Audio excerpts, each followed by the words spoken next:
এটাও কিন্তু সোচ্চারে বলতে হবে, এক বিহারি ছ বিমারি, বিমারি চাই না, বাংলাকে বিমার মুক্ত করো। জয় বাংলা, জয় दीदी ममता बनर्जी। ऐसा स्टेटमेंट देने वाले टीएमसी लीडर अकेले नहीं हैं, बल्कि पंजाब के फॉर्मर सीएम चरणजीत सिंह चन्नी भी बिहार को लेकर खुलेआम ये कह चुके हैं। आज के मॉडर्न इंडिया में हम भले ही लिबरल बनने की कस्में खा लें, लेकिन इंटरनेट से लेकर गली नुक्कड़ तक आपको अक्सर ये स्टेटमेंट सुनने को मिलेगा कि अरे ये तो बिहारी है। आलम तो ये है कि ऑल ओवर इंडिया में बिहारियों को एक स्टेट सिटीजन की तरह नहीं, बल्कि एक लो कास्ट की तरह देखा जाता है। एक तरफ तो जहां देश की पॉलिटिक्स से लेकर बड़ी बड़ी पोजीशंस पर बिहारी लोग आपको भरे पड़े मिलेंगे, वहीं भारत की एक बड़ी आबादी आपको ऐसी भी मिलेगी जो इस नाम, इस राज्य और उनकी पहचान को केवल एक गली के रूप में देखती है। अब ऐसे में सवाल ये आता है कि आखिर अपने ही देश के इस राज्य से आखिर इतनी नफरत क्यों? एक तरफ तो बिहार से फैले अशोका एम्पायर और बुद्धिज्म की तारीफ तो देश का हर कोना कोना करता है, तो फिर इसे ही लेकर इतना चीप ओपिनियन क्यों देखने को मिलता है? आखिर बिहारियों के खिलाफ फैले इस जहर की जड़ें कहां जाकर जुड़ती हैं और वो कौन है जिसने इसे फैलाया है? साल था 2023, तारीख 5 मार्च और जगह भारत का तमिलनाडु राज्य।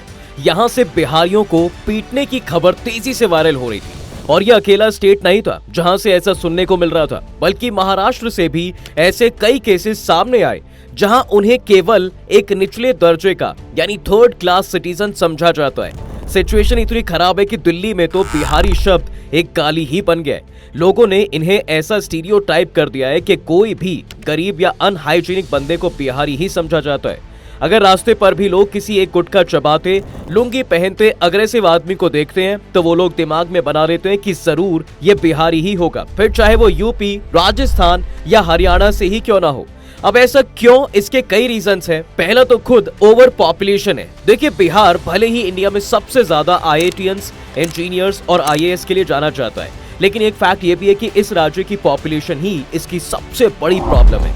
इनके हिस्ट्री में अगर झांके तो एक समय पर यह राज्य अपने नंदा डायनेस्टी और मौर्यन एम्पायर जैसे पावरफुल किंगडम के लिए जाना जाता था। यहाँ तक कि ये बिहार की एक ग्लोरी ही है कि हमें यहाँ से गौतम बुद्धा और महावीर जैसे महान संत मिले हैं। साथ ही साथ चाणक्य, आर्यभट्टा और महर्षि पनिनी जैसे ग्रेट स्कॉलर्स का ताल्लुक भी इसी स्टेट से रहा है। अपने समय की वर्ल्ड फेमस यूनिवर्सिटीज नालंदा और विक्रमशिला भी बिहार से ही हुई है। मगर ये सारी बात तो पुराने बिहार की है। आज का बिहार तो केवल गरीबी, अनडेवलपमेंट की निशानी बनकर रह गया है। अपने लिए रोजगार को बनाने में भी ये स्टेट इतना पिछड़ा है कि यहाँ के लोगों को बाहर जाकर काम करना पड़ता है, और एट लास्ट इनकी छवि एक ऐसे वर्ग की बन जाती है जो जनरली लेबर क्लास में गिने जाते हैं। शायद आप यकीन ना करें, लेकिन आज बिहार का लिटरेसी रेट पूरे इंडिया में सबसे कम है, जबकि बात जब पॉपुलेशन और फर्टिलिटी रेट की आती है तो इनका नाम सबसे ऊपर आता है। 3% के रेट के साथ ये लोग बढ़ते जा रहे हैं, लेकिन फिर भी खुद के स्टेट में एम्प्लॉयमेंट जनरेट नहीं कर सकते। कभी खुद आप रेलवे स्टेशन जाकर बिहार जाने वाली ट्रेन में बैठकर देखिए, इससे आपको आइडिया लग जाएगा कि इस स्टेट में गरीबी कितनी ज्यादा है। और कमाल की बात है कि इसकी ये कंडीशन कोई एक रात में नहीं हुई है, बल्कि अगर आप आजादी के बाद के बिहार को देखेंगे तो इस राज्य की इमेज तब से गिरती ही रही है।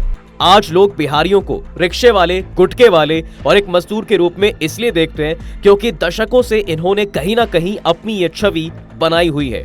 दरअसल हम यहाँ बात अर्ली 1980s की ही कर रहे हैं, जब मुंबई में लोकल वर्कर्स की जरूरत थी, और तब उनके लोकल वर्कर्स के बाद मुंबई में सबसे ज्यादा लेबर बिहार से ही आते थे। ऊपर से ये लोग बहुत मेहनती थे, इसलिए इन्हें काम भी आसानी से मिल जाया करता था। ऐसे में जाहिर सी बात है कि वहां के लोकल्स के लिए कंपटीशन काफी ज्यादा बढ़ गया और उन्हें अपने खुद के स्टेट के अंदर काम मिलने में प्रॉब्लम होने लगी। उस टाइम महाराष्ट्रियन गवर्नमेंट भी स्टेट के डेवलपमेंट और उससे जुड़े प्रोजेक्ट को बहुत सीरियसली ले रही थी, और इसी वजह से गवर्नमेंट ने लोकल्स को ज्यादा प्रेफरेंस देना शुरू कर दिया। एक समय में तो इस प्रेफरेंस ने इतना भयानक रूप ले लिया था कि न सिर्फ बिहारी बल्कि किसी भी दूसरे स्टेट के लोगों की दुकानों को जबरदस्ती बंद करा दिया जाता था। खैर, ये सब भी फिर धीरे धीरे बदला और फिर बिहारियों की आबादी यहाँ वर्कर पॉपुलेशन में ज्यादा होने लगी। और ये केवल महाराष्ट्र ही नहीं बल्कि भारत के बाकी स्टेट्स में भी लेबर पॉपुलेशन में बढ़ते रहे, और इसलिए कहीं ना कहीं लोगों के दिमाग में इनकी छवि एक लेबर वर्कर की तरह बनने लगी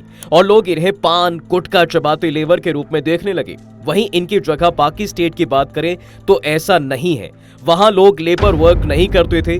ऑब्वियसली दूसरे स्टेट में भी लोग काम करते थे, लेकिन प्रॉब्लम यह है कि जैसे जैसे देश में डेवलपमेंट हुई और बाकी राज्यों में इंडस्ट्रीज लगने लगी, वैसे वैसे इन राज्यों के लोगों ने खुद को व्यापार, एजुकेशन और सर्विस सेक्टर से जोड़ना शुरू कर दिया।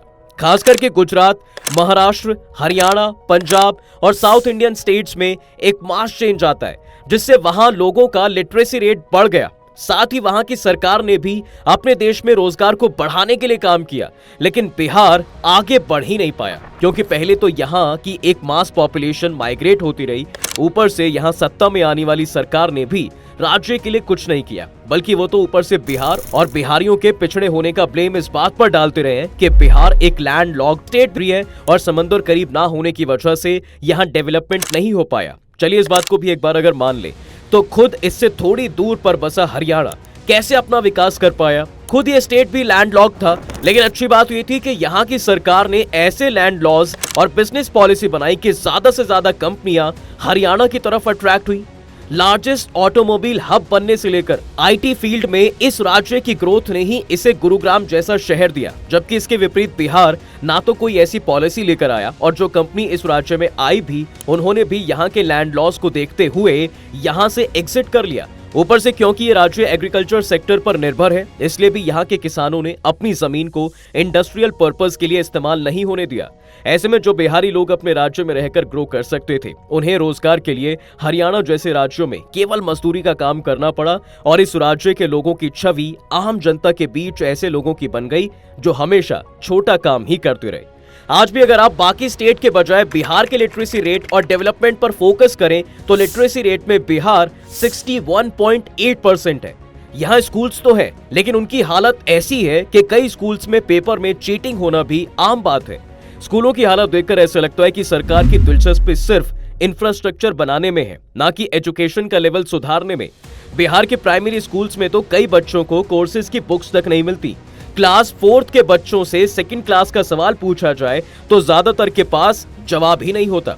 लंच टाइम के बाद स्कूल बंद करना तो आम सी बात है, लेकिन इसके पीछे हम सिर्फ गवर्नमेंट को ही दोषी नहीं मान सकते, बल्कि कई बार तो पेरेंट्स भी एजुकेशन को इंपॉर्टेंस ही नहीं देते। क्योंकि जब पढ़ने लिखने के बाद भी गांव के बच्चों को नौकरियां मिलती हैं, तो फिर इसका गलत मैसेज लोगों तक जाता है। पेरेंट्स को लगता है कि 100 में से उनका बच्चा कहीं ना कहीं रह ही जाएगा, पढ़ लिख कर नौकरी तो उसे मिलेगी नहीं, और लास्ट में वो खेती मजदूरी के लायक भी नहीं बचेगा। ऐसे में उनका फोकस पढ़ाई लिखाई से हटकर रोजगार के समाधान पर ज्यादा रहता है। कई बार तो पेरेंट्स खुद ही अपने बच्चों की पढ़ाई छुड़ाकर उन्हें अपने साथ काम पर ले जाने लगते हैं। ऐसे में बिहार के बच्चे पढ़ाई लिखाई नहीं कर पाते हैं, और ना ही उनके अंदर कोई ऐसी स्किल डेवलप हो पाती है जिससे कि वो बेहतर कमाई कर पाए। एंड में उनके पास मजदूरी करके अपना और परिवार का पेट भरने के अलावा कोई रास्ता नहीं बचता। काम की तलाश में उन्हें दूसरे स्टेट में जाना पड़ता है, जहां उनकी बोलचाल, काम और वेशभूषा की वजह से उनके साथ डिस्क्रिमिनेशन होता है। अब कुछ लोग यहाँ भी ये कह सकते हैं कि अगर ये सब कुछ सच है तो कैसे बिहार से ही ज्यादातर IAS और PCS निकलते हैं। देखिए, बिहार के सरकारी स्कूलों की एक छवि अगर ये है तो दूसरी ये भी है कि वहां के लोगों के पास सरकारी नौकरी के पीछे भागने के अलावा कोई चारा है भी नहीं। अब क्योंकि सरकार ने अच्छी प्राइवेट इंडस्ट्रीज लगवाई नहीं है, इसलिए यहाँ के कुछ लोग तो बिहार से एजुकेशन लेते हैं, तो कुछ ऐसा गरीब तबका भी है जो अपने बच्चों को बस इसी उम्मीद से पढ़ाता है कि वो कुछ बन पाए। यहाँ एक मिडिल क्लास और गरीब लोगों को सरकारी नौकरी का क्रेज इतना ज्यादा है कि जो इंसान गरीब है वो भी अपने बच्चों को पैसे देके ट्यूशन के अंदर भेज देता है, और अगर गलती से उस बच्चे का पेपर नहीं निकला तो अपने घर वालों की गालियां सुने, समाज की गालियां सुने, पेपर तो निकलता नहीं है लेकिन एज जरूर निकल जाती है, और फिर यही इंसान क्या करे, मजबूरी में शहर आना पड़ता है और काम करना पड़ता है। लेकिन अगर आपको सरकारी जॉब मिल गई तो फिर IAS ऑफिसर को 1 करोड़ के बीच में दहेज में मिलेंगे, साथ ही IRS को 50 से 80 लाख तक का दहेज यूं ही मिल जाता है। इनके प्राइस टैग की लिस्ट इतनी लंबी है कि फिर समाज में बिहारियों की छवि बेहद ही बुरी चली जाती है। सबसे खराब बात यहाँ पर यह है कि विमेन्स राइट में भी बिहार सबसे नीचे ही आता है। जो भी स्टेट या कंट्री में विमेन एम्पावरमेंट नहीं होता है वो हमेशा आपको नीचे ही मिलेगा, क्योंकि सोशल चेंज लाने के लिए आपको विमेन एम्पावरमेंट सबसे ज्यादा जरूरी है। जिस जगह में औरतों को इज्जत कम मिलती है, सेफ्टी कम मिलती है, वो जगह हमेशा इकोनॉमिकली पुअर ही परफॉर्म करती है। ऐसे ही कई और प्रॉब्लम्स हैं, जिसमें से एक जातिवाद भी है। इस सोशल प्रॉब्लम ने न केवल बिहारियों की छवि को खराब किया है, बल्कि बिहार को दीमक की तरह खोखला भी किया है। देखिए, आज भी बिहार के अंदर रोटी, कपड़ा, मकान और जातिवाद के ऊपर बात होती है। पॉलिटिक्स में डेवलपमेंट का जिक्र तो कोई छेड़ता भी नहीं है, बल्कि कास्ट के बेस पर वोट मांगे जाते हैं। खुद लालू यादव ने बिहार के ऊपर डायरेक्टली या इनडायरेक्टली 15 से 20 साल राज किया है। इनके राज को जंगल राज कहा जाता था। तब बिहार में कोई डेवलपमेंट नहीं हुआ, कानून की धज्जियां उड़ चुकी थी और क्राइम रेट आसमान पर था। इंसान 6 या 7 बजे के बाद तो घर से बाहर नहीं निकल सकता था, इतना बुरा हाल था। लेकिन आज भी इनकी पार्टी को करोड़ों वोट मिलते हैं। जो भी मिनिस्टर जिस भी कास्ट का जीत के आता है, वो अपनी ही कास्ट के लोगों को ज्यादातर अपनी सरकार में रखता है। तो अगली बार दूसरी कास्ट का इंसान जीत के आता है और वो अपनी कास्ट के लोगों को अपनी सरकार में रखता है, और ये टॉक्सिक साइकिल ऐसे ही चलती रहती है और बीच में बिहार बर्बाद होता रहता है। और कमाल की बात है कि अपने राज्य को इस तरह खोखला करने के बाद फिर ये राज्य अपने लिए स्पेशल स्टेटस का दर्जा मांगता है, जबकि प्रॉब्लम बिहार के रिसोर्सेज में नहीं है, बल्कि सिस्टम में है जो भ्रष्ट है। अब अगर आप जरा इस ग्राफ को देखिए, इससे पता चलता है कि हर 100 रुपया जो कि सेंटर बिहार से कलेक्ट करती है, उसके बदले वो उस पर 219 खर्च करती है। बेसिकली होता यह है कि सेंट्रल गवर्नमेंट हर स्टेट से पैसे कलेक्ट करती है और फिर जिस स्टेट में ज्यादा पॉवर्टी होती है या ज्यादा पॉपुलेशन होती है, उस बेसिस पर सबको फंड्स बांटती है। अब यहाँ एक छोटी सी दिक्कत ये है कि साउथ इंडियन स्टेट्स जैसे तमिलनाडु, महाराष्ट्र, कर्नाटका अपनी पॉपुलेशन के हिसाब से काफी अच्छा रेवेन्यू कलेक्ट करते हैं, लेकिन उनको सेंटर की तरफ से काफी कम पैसा अलोकेट करा जाता है। इस ग्राफ में अगर आप देखो तो हर 100 रुपए कलेक्ट करने पर तमिलनाडु को रिटर्न में सेंटर से कम पैसा मिल रहा है। यही हिसाब महाराष्ट्र से लेकर बाकी साउथ इंडियन स्टेट्स का भी है। इसलिए यहाँ की राज्य सरकार आवाज उठाती है कि हमारी स्टेट का पैसा बिहार और यूपी के ऊपर खर्च क्यों हो रहा है, जबकि ये स्टेट सालों से वैसे का वैसा ही है। अब यहाँ पर बिहार और यूपी स्टेट्स विलन बन जाते हैं, क्योंकि साउथ के पॉलिटिशियंस कहते हैं कि एक तो ये लोग मजदूरी के लिए हमारे स्टेट में आते हैं, हमारी जॉब्स खाते हैं, गंदगी फैलाते हैं, क्राइम रेट बढ़ाते हैं और हमारे राज्य का पैसा भी फिर इन्हीं को मिल रहा है। जाहिर है कि इनको इतना पैसा देने से आम लोगों को भी इनके प्रति एक बेकार भावना आती है, क्योंकि इसके बाद भी ये लोग अपनी स्टेट डेवलप नहीं कर पा रहे।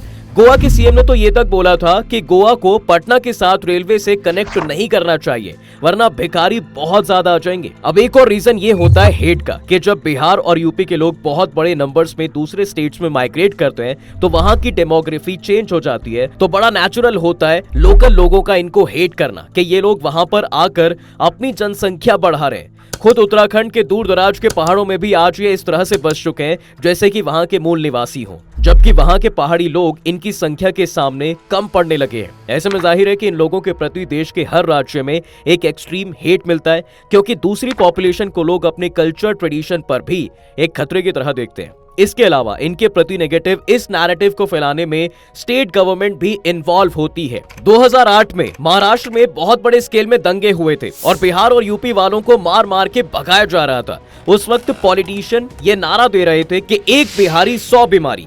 कोई भी स्टेट अगर गरीब होता है तो उसके अंदर लोग बहुत सी कमियां गिन सकते हैं, इसके बावजूद किसी को ये हक नहीं मिल जाता कि वह दूसरे राज्य के साथ भेदभाव करे। हमें ये नहीं भूलना चाहिए कि बिहार भी हिंदुस्तान का ही हिस्सा है। यही नहीं, बिहार अगर डेवलप नहीं हो रहा है तो पैसे देने के बजाय यहाँ पर एक ऐसी गवर्नमेंट और कमेटी को बैठाना चाहिए जो इसके कामों पर ध्यान दे। इसके अलावा ये भी हमें ध्यान रखना चाहिए कि दुनिया के लिए हिंदुस्तान की पॉपुलेशन भी सबसे ज्यादा है और इसलिए हमारे लोगों को वर्ल्ड वाइड निचले नजरिए से ही देखा जाता है। तब तो हमें इन बातों से भी बुरा लगता है, लेकिन हम खुद अपने देश के लोगों के साथ ऐसा करने से भी पीछे नहीं हटते। ऐसे में अगर हम बिहारी लोगों के साथ रेसिज्म को सही मानते हैं तो हमारे साथ भी जब विदेश में रेसिज्म हो तो हमें रोना नहीं चाहिए।